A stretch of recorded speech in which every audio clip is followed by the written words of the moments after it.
Welcome to the Slop Farm. Enjoy the video. You begin by creating or signing into your Box account and verifying your email. This unlocks storage and admin controls. Next, install Box Drive or Box Sync on your computer so files behave like local folders, which saves time later. Create a logical folder hierarchy and set access permissions now to prevent accidental sharing.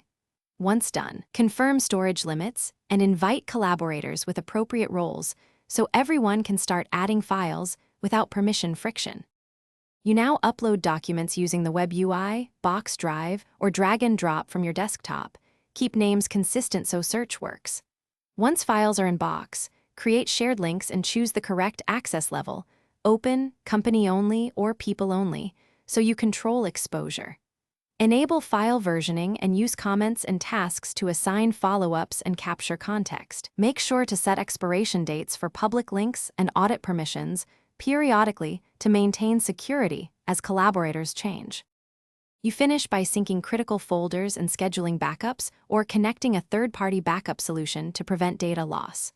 Once collaborators change roles, revoke access and rotate shared links to close unintended exposure. For performance, periodically clear cache and confirm sync status. If you run into problems, restart the Box app, check your network, and look for file name conflicts or illegal characters. Resolving those typically restores sync. Finally, audit permissions and storage usage so the workspace stays tidy and secure. Thanks for watching.